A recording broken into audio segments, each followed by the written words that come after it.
Hallelujah, praise the Lord. உங்கள் ஒவ்வொருவரையும் இந்த புதிய மாத வாக்குத்தத்த செய்தியோடு சந்திப்பதில் தேவனுக்கு மகிமையையும் துதிகளையும் கனங்களையும் ஏறெடுக்கிறேன்.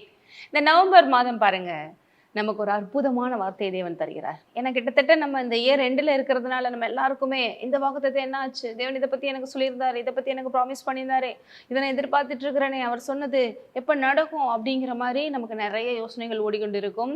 ஆனால் எந்த பிரச்சனையும் இல்லை. இந்த வாக்குத்தத்தம் உங்களுக்கு அதை அற்புதமாக நமக்கு ஒரு பெரிய ஒரு நம்பிக்கை விசுவாசம் கொடுக்கிறதா இருக்கிறது. பார்க்கலாம். ஏசாயா 46 அதிகாரம் எடுத்துக்கொள்வோம். ஏசாயா 46 பார்த்தீங்கன்னா 11 இன்றைக்கான ஒரு அருமையான வாக்குத்தத்தத்தை அந்த ஒரு வசனத்தின் ஒரு பார்ட் தான் நமக்கு கிடைக்க போகிறது. ஃபர்ஸ்ட்ல இருந்து படிக்கிறேன் பாருங்க. உராஞ்சுகிற ஒரு பட்சியை கிழக்கில் இருந்தும் என் ஆலோசனையை நிறைவேற்றும் மனுஷனை தூர தேசத்தில் இருந்தும் வரவழைக்கிறவராய் இருக்கிறேன். அதை சொன்னேன், அதை நிறைவேற்றுவேன். அதை திட்டம் பண்ணினேன், அதை செய்து முடிப்பேன். ஹல்லேலூயா. தேவன் சொல்றாரு, நான் உனக்கு என்ன சொன்னனோ அதை நான் நிறைவேற்றுவேன். நான் உன் வாழ்க்கையில என்ன திட்டமிட்டு இருக்கிறேனோ, ஏன்னா நீங்க அவரை நம்பி உங்க வாழ்க்கை அவர் கொடுத்திருக்கிறீங்க. அவர் அநேக நல்ல நல்ல திட்டங்களை, தீமைக்கானதல்ல சமாதானத்துக்கு ஏதுவான திட்டங்களை, உங்களை உயர்த்துகிற திட்டங்களை, உங்களை நேர்வழிப்படுத்துகிற திட்டங்களை, உங்களை பரிசுத்தமாக்குகிற திட்டங்களை, உங்களை நீங்கள் நினைப்பதற்கும் கேட்பதற்கும் வேண்டிக்கொள்வதற்கும் அதிகமாய் பெருகச் செய்கிற திட்டங்களை வைத்திருக்கிறார் அல்லவா. அந்த திட்டங்களை என்ன பண்ணுவேன்னு சொல்றாரு, செய்து முடிப்பேன். இங்க இஸ்ரேல் மக்களுக்கு பாருங்க, இந்த வசனம் தேவன் பேசுகிற ஒன்றா இருக்கிறது. அங்க அவங்கள மறுபடியும் நான் ரெஸ்டோர் பண்ணுவேன், நான் மறுபடியும் உங்களை ரட்சிப்பேன். நீங்க ஏன் பயப்படுறீங்க, நீங்க ஏன் சந்தேகப்படுறீங்க? ஏன்னா அவங்களுடைய அநேக பாவ விஷயங்கள், விக்கிரகத்தின் பின்னால போனது வச்சது இதெல்லாம் பார்த்தீங்கன்னா அதனாலதான் அவங்களுக்கு அவ்வளோ பெரிய நஷ்டங்கள் கஷ்டங்கள். ஆனாலும் தேவன் அவர் உண்மையுள்ளவர், உடன்படிக்கை மாறாதவர், அவர் தன்னை நம்புகிறவர்களை வாழ வைக்கிறவர். ஆகவே அவர்களுக்கு இந்த ப்ராமிஸ் கொடுக்குறாரு. குறிப்பா அதனாலதான் அந்த இடத்துல பார்த்தீங்கன்னா உராஞ்சுகிற ஒரு பட்சி அப்படின்னா அது ஈகிள் அப்படிங்கிற மாதிரி இங்கிலீஷ்ல சொல்றாங்க. சேம் டைம் என் ஆலோசனை நிறைவேற்றும் மனுஷனை தூர தேசத்தில் இருந்தும் அப்படின்னு சொல்லிட்டு, அதாவது கிழக்கிலிருந்து தூர தேசத்திலிருந்து ஒரு மனுஷனை, அந்த காலத்துல பார்த்தீங்கன்னா இஸ்ரேல் மக்களை காப்பாடுறதுக்கு சைரஸ் அப்படிங்கிற ஒரு மனுஷனை தேவன் எழுப்பினாரு. அதுவும் புறஜாதிகளுக்குள்ளே, பாகான் கல்ச்சருக்குள்ளேயே இருக்கிற ராஜாக்களுக்குள்ளே எழுப்பி இஸ்ரேலுக்கு மிகப்பெரிய ஆறுதலாகவும் ரட்சிப்பை கொண்டு வருவதாகவும் ஏற்படுத்தினார். இதன் மூலம் நமக்கு இன்றைக்கு என்ன சொல்ல வர்றாருன்னா, என்னால் செய்யக்கூடாத அதிசயமான காரியம் ஒன்றுமே இல்லை. புறஜாதிகள் மத்தியிலே, புறஜாதிகள் ராஜாக்களுக்குள்ள இருந்து சைரஸுங்கிற ஒரு ராஜாவை எழுப்பி இஸ்ரேல் மக்களுக்கு உதவி செய்ய வைக்க முடியும் என்றால், உன் வாழ்க்கையிலே யாரை கொண்டும் நான் எதையும் செய்ய வல்லவர்.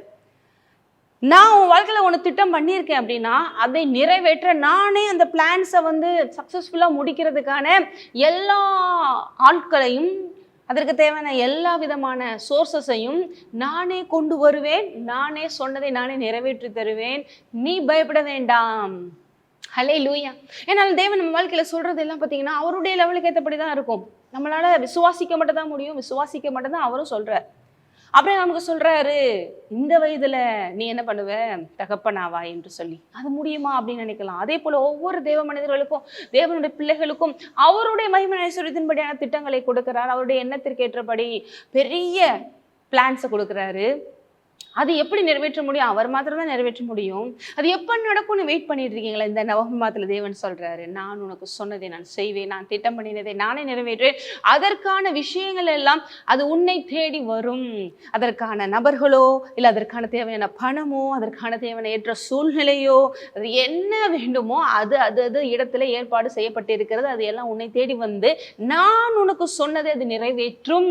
அதுதான் இந்த நவம்பர்ல தேவன் நமக்கு சொல்லுகிற வார்த்தை. அதனாலதான் அங்க அடுத்து சொல்றாரு, முரட்டு இருதயம் உள்ளவர்களே, நீதிக்கு தூரமானவர்களே, எனக்கு செவி கொடுங்க.